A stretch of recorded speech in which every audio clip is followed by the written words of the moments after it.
Dans ma dernière vidéo, j'avais parlé du speedrun de Pokémon Noir et Blanc et j'avais dit ça. Ce Pokémon a prouvé à tout le monde qu'un simple Pokémon de zone peut battre le record du monde.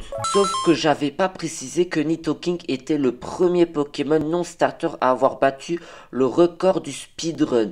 Car si vous vous intéressez au speedrun dans Pokémon Rouge et Bleu, il est le Pokémon le plus utilisé avec un record de 1 minute et 44 secondes. Avec certaines méthodes, il était possible de l'avoir facilement et rapidement, plus il y avait une pierre lune dans la grotte de la route 10 qui permettait de le faire évoluer en Nidoking en roulant sur le jeu. Sauf pour finir le jeu, il faut prendre des risques en laissant les PV dans le rouge. Mais pourquoi? C'est risqué un coup et le speedrun est fichu et surtout ça nique les oreilles.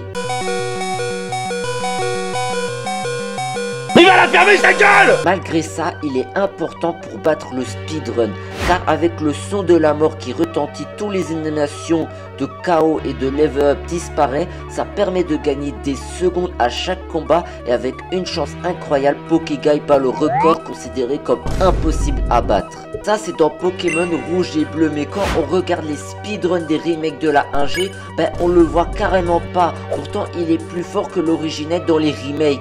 Même si on a maintenant les natures, les talents, les EV, les IV, bref il y a beaucoup d'exemples de ce genre, pourtant il est pas mauvais, mais la question est pourquoi il n'est pas utilisé dans les remakes?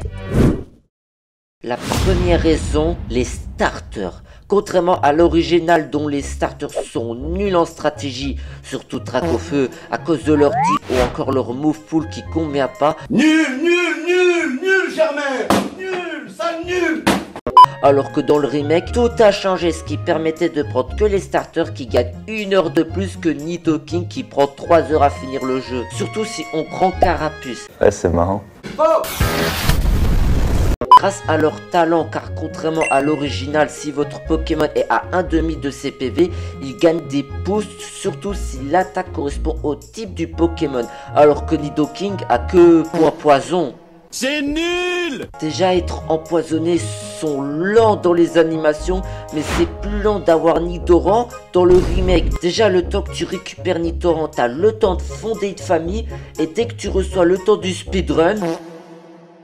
Ah c'est bon, ta gueule Slimane, hein. Papa aussi il est déçu. Ok, j'abuse, mais le problème c'est que Nidoran a que 14% d'apparaître, alors que dans l'original, il a que 30%. Mais aussi, même si tu l'as du premier coup, ça servira à rien car déjà notre starter aura déjà évolué après la première arène.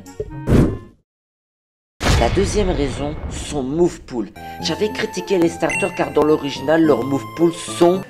Au sol. Mais dans le remake, les move pools de Nidoking sont moyens et le seul attaque qui est puissant avec ce Pokémon, c'est Empalcorn. Dans l'original, encore, il est possible de l'avoir au magasin de Célatopol, mais pas dans le remake. Le seul moyen d'avoir Empalcorn est par montée de niveau. Le problème, c'est que Nidoran la prend au niveau 47 et Nidorino au niveau 53, alors que Nidoking la prend même pas. C'est honteux! Comme je l'ai dit tout à l'heure, le temps que tu XP ton Pokémon, tu seras déjà déçu.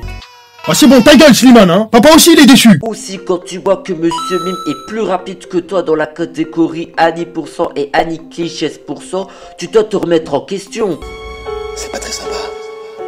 Méchanceté gratuite. Mais ne pensez pas qu'il est inutile. Certes pour certaines catégories, mais pas celui du Conseil 4 deuxième round. Le but est de battre la plus vite possible le Conseil 4. Facile, vous me direz-vous. Sauf vous devez recommencer depuis le début. Quoi? Et au post-game, leurs niveaux ont monté de 12 niveaux. Combien? Même si Tortank est le Pokémon la plus rapide pour finir le jeu, Mewtwo est plus fort pour battre le Conseil 4 au round 2, mais pour le débloquer, il faut avoir le Pokédex national. Et sur les 60 Pokémon, 2 sera pris et ça sera Nidoran mâle pour le faire évoluer ensuite et le faire échanger par la famille de Nidoran femelle. Même si c'est pas le Pokémon principal de ce speedrun, Nidoking restera dans la légende pour son speedrun dans l'original. Et ça, sa communauté ne l'oubliera pas.